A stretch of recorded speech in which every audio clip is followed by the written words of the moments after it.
तो हेलो बच्चों, क्लास 9 के बच्चों, आज चैप्टर 10 पढ़ने वाले हीरोन का सूत्र। एक त्रिभुज का क्षेत्रफल ज्ञात करना है जिसकी दो भुजाएं 8 सेंटीमीटर और 11 सेंटीमीटर दी हुई है और इसका परिमाप 32 सेंटीमीटर दिया हुआ है।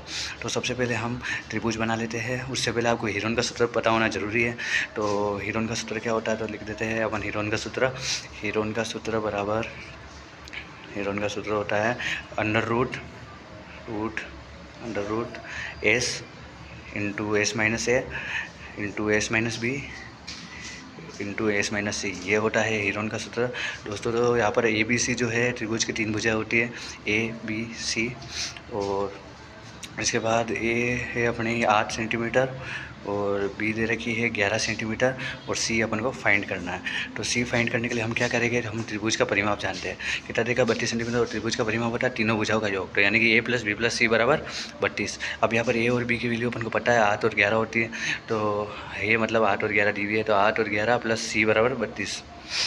अब यहाँ पे 8 और 11 कितना हो जाएगा, प्लस करेंगे तो 19 प्लस सी बराबर 32। अब पक्षांतरण विधि से जो 19 है वो बराबर के उस साइड जाके माइनस का हो जाएगा और 32 में से जब 19 माइनस होगा तो सी की वैल्यू आ जाएगी अपने पास 13 सेंटीमीटर। तो 13 सेंटीमीटर अपने पास वैल्यू आ गई है और ये सी की वैल्यू है। अब अपन एस की वैल्यू भी फाइंड कर देते हैं। तो हीरोन का सूत्र लगाना है इसमें। तो एस की वैल्यू अपने पास है नहीं तो अपन निकाल देते हैं।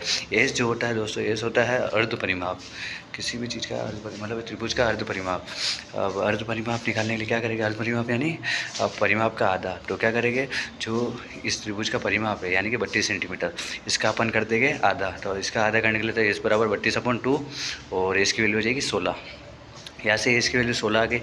तो अब अपन फॉर्मूले के अंदर रख देते हैं।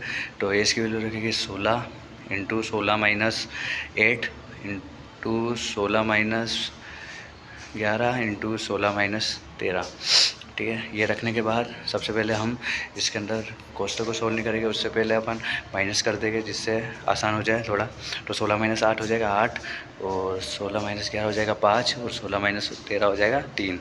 अब 16 का गुणनखंड विधि से थोड़ा उसको फैक्टर कर देते हैं। तो 4 इंटू 4 और 8 का हो जाएगा 4 इंटू 2 और 5 का यू करी हुई और 3 भी यू करी हुई। इसके बाद अपन जानते हैं अंडर रूट से संख्या फैक्टर के रूप में बाहर निकल जाती है। तो 4 निकल जाएगा जोड़े के रूप में और इसमें से निकल जाएगा 2 इंटू 2 4 के अंदर से। तो 2 इंटू 2 यानी कि 2 पूरा बाहर निकल जाएगा और अंदर बचेगा खाली रूट के अंदर 2 इंटू 5 इंटू 3 2 इंटू 5 इंटू 3। तो बाहर क्या आया रूट से 4 इंटू 2 आया। तो 4 इंटू 2 कितना होता है दोस्तों, 4 इंटू 2 होता है 8 और 5 10 30। तो यहाँ पर रूट के अंदर क्या आ गया 30। तो 8 रूट 30 सेंटीमीटर स्क्वायर इसका आंसर हो गया। ऐसा लगा वीडियो लाइक एंड शेयर करिए और इस चैनल को सब्सक्राइब कर दीजिए।